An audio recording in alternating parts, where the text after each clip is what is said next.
Hey everyone, welcome back to another episode of Officer Training School. My name is Joshua Joushi Howard. Hope you haven't missed me too much because I have just gotten done with a move, and today we're going to be talking about the go turn. The go turn is, of course, one of the most important parts of playing any game of 40k. Understanding how it works, understanding what your opponent is looking for in these go turns, and how we can maximize their effectiveness and mitigate them when our opponents are actually going for them can be pivotal in the way that you actually are going to be winning games. Of course, before we go too far, remember to like, comment, and subscribe. It really helps out with the algorithm, and I'm going to try and be better about doing this because despite how annoying it is for those of you who are already part of the channel, it does actually help the channel quite a bit whenever I remember to do it. So today we're going to be talking about, firstly, what is a go turn?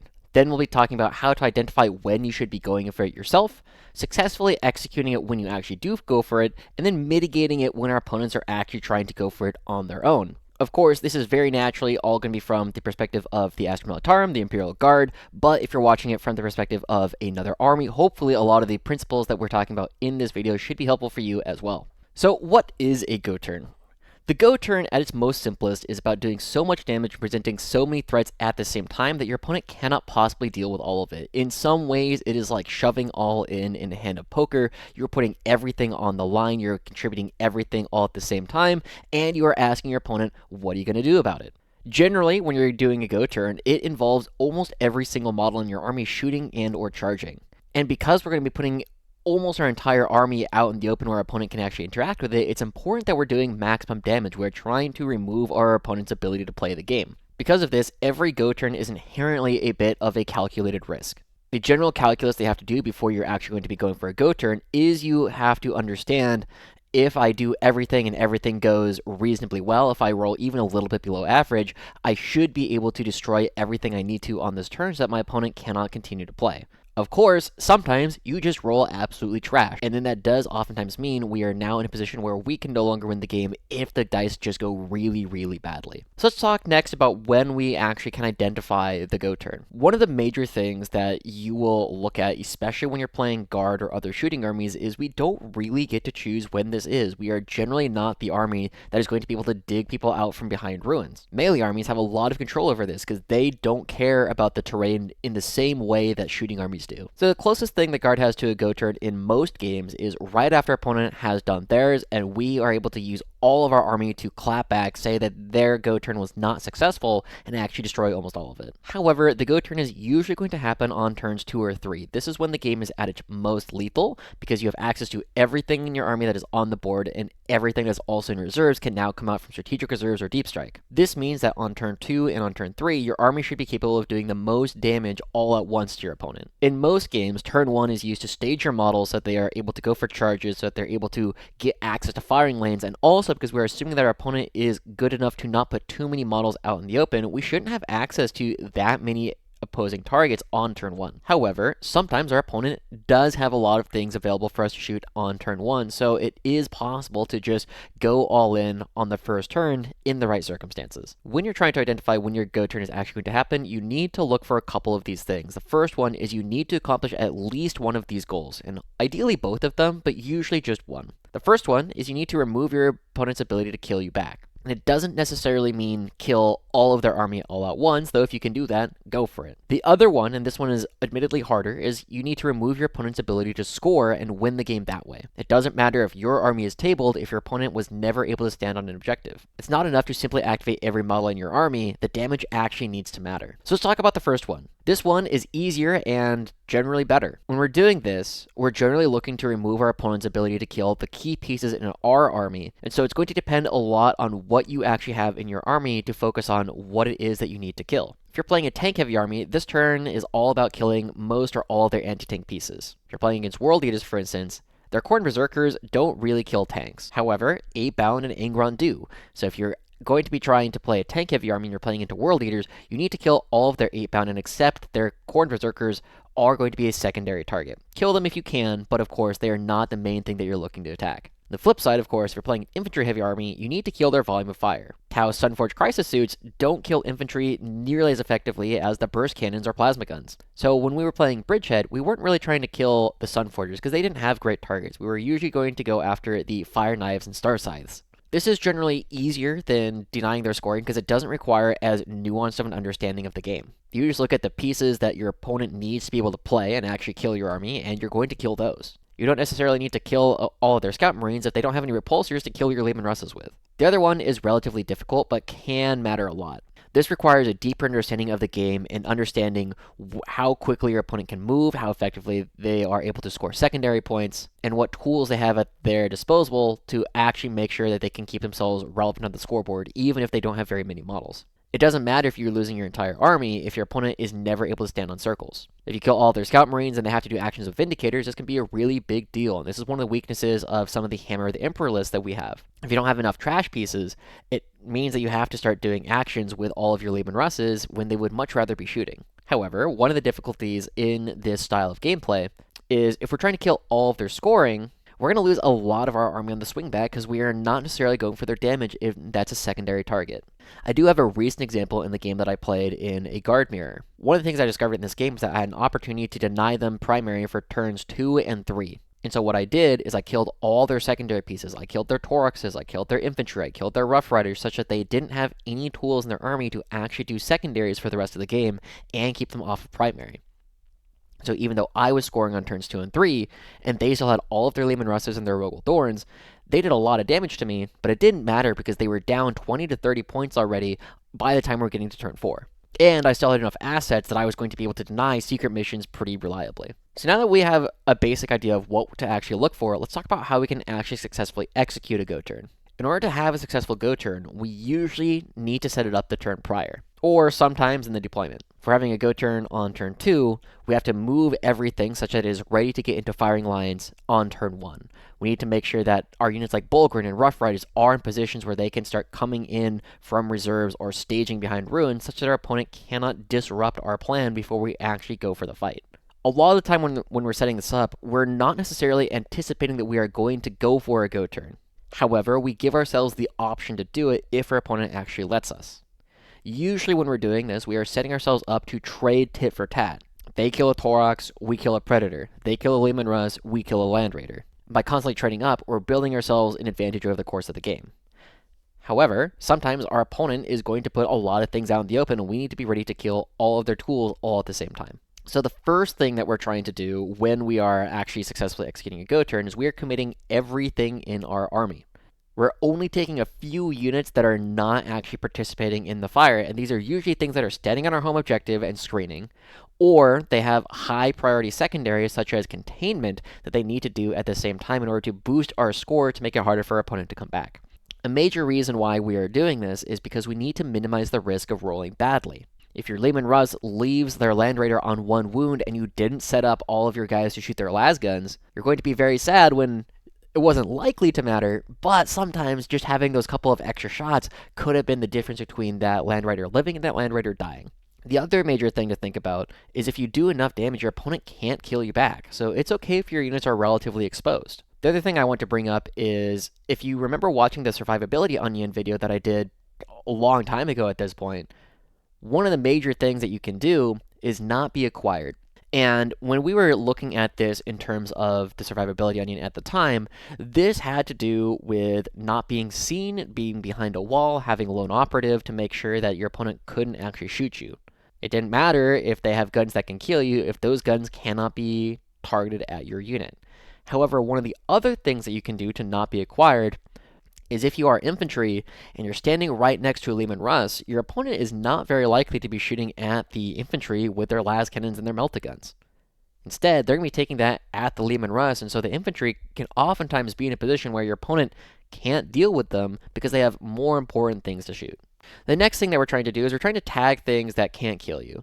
From here on out, the idea of just killing all of your opponent's tools is fairly self-explanatory, right? If you're trying to protect your tanks, you kill all of their anti-tank. If you're trying to protect their infantry, kill all of their infantry. However, from this position, we still want to make it difficult for their remaining assets to actually continue playing the game. That means we're trying to give them -1s to hit. That means we're trying to give ourselves cover. That means we're trying to give ourselves tools such that their opponent can't actually interact. So, if you're putting a Torax out in the open, dropping off Kazarkin to try and kill something, remember that Torax can still charge something. If that Torax is in a position to charge a Predator or a Forge Fiend or something, and give your opponent the -1 to hit, that can be a big deal between a Lehman Russ living or dying. Also, setting up for these charges gives us a bit of a fallback plan. Just as we were saying, sometimes if we leave something on only a wound or two, A tank shock is a great way to do the extra 1, 2, or 3 mortals that we need to take something down. We also want to do this with our infantry. The biggest thing that when we're trying to do a lot of these nuisance charges all at the same time is we just need to make sure that our opponent doesn't have the capability to kill us on the swing back. We charge into them, and if we give them the opportunity to pile and consolidate and move further towards us, that makes their charges a lot easier. We don't want to do that. But if we can prevent them from actually moving on their turn, doing actions, and charging into different things and shooting at full capacity, that is a major way that we can get this go turn to turn off their ability to kill us back. The other thing to kind of remember when we're doing this is it's not just about trying to kill them all at once in one turn. Because remember, on our turn, we very rarely lose any units. Sometimes we'll lose something during Overwatch, sometimes we'll lose something in the fight phase. However, most of the time, we're just doing damage to our opponent. So let's just say we have 2,000 points of our stuff and we kill 600 points of our opponent. Then they only have 1,400 points of whatever to fight back against us. And if that 1,400 points of stuff only kills 200, then we still have 1,800 points of stuff to swing again. And so that means we can threaten a second go turn. We can continue to use our entire army to hammer them into oblivion. And so our opponent oftentimes has no choice. They have to counterpunch us as hard as possible. Because if they don't, they're just going to give us way more board control on the next turn. Now, we've talked a little bit about how we're just trying to do as much damage to our opponent, but I do want to continuously remind people, yes, we're trying to do maximum damage. We're trying to get every single one of our units and every single one of our models to be activating in ways that are useful. However, it's not an unga bunga turn. Just because we're trying to do as much damage as possible doesn't mean we need to be as close as possible. When your Lehman Russ is coming out, it doesn't need to show itself such that it's not receiving the benefit of cover. Poke out that barrel, poke out that tread, so you can use the maximum range, such that some of our opponent's guns are not going to be in range, some of our opponent's charges are not going to be easy to go for, and you're still getting the benefit of cover. If you have a multi-melta with an 18-inch range, and you can't get within half range to get the Melta 2, there's not a lot of benefit to being 10 inches away from them when you get the exact same firepower being 18 inches away from them. But there's also a lot of parts of the game that you have to think about of using this continued threat. As we were saying, you can go for a second go turn if your opponent doesn't kill you at all. There are other ways to make our opponents uncomfortable as well. A couple of easy examples. If we're not going to be killing one of their tanks, we can control the lanes of fire it's actually able to get in by standing an inch in front of it. This way we can make sure that it doesn't have good target selection. It oftentimes doesn't matter if you've tagged a tank in combat if it's still going to be able to shoot at the things it wants to anyway. So look for these minimum sight lines such that you can shoot all of your targets. Try to line up multiple tanks so that they can all see the character in a unit such that it doesn't matter what order they pull casualties in, you're still going to be able to activate the tank. Also, look to set up overwatches so your opponent doesn't want to move. The go turn doesn't necessarily end when our turn is over. Hellhounds, Krieg Flamers, and Lehman battle tanks are fantastic tools to make sure our opponent doesn't want to move any of their models. So we've spent some time now talking about how to identify when a go turn is going to be good, as well as successfully executing upon it. However, we need to now take some time and talk about how to mitigate our opponent's go turns. Just as we said at the very beginning, we are not going to be the one who generally gets to pick when our go turns actually happen. As a shooting army, if our opponent is hiding everything behind walls, we can't kill them. However, there are other armies that are fairly telegraphed with the way that they actually want to make go turns. If we look at things like orcs where they have to call the Y and their entire army gets advance and charge, they're going to be pushing into us all at once. They're trying to do as much damage all at the same time. Other armies, like Ultramarines Gladius, which has a once per game the entire army can advance and charge, also have fairly telegraphed go turns. So we need to make sure we have strategies to make sure our opponents' go turns fail and to potentially bait them into times where their go turns are unlikely to have success. So let's talk about ways that the Guard in particular can mitigate a lot of these go turns. If you're playing another army, think about how you can apply this to the strategies of the datasheets that you have available. So the first way to mitigate a go turn is winning the skirmish part of the game. Usually the skirmishing part of the game happens on turns 1 and 2, maybe a little bit into turn 3. And Guard has some of the best skirmish pieces in the entire game.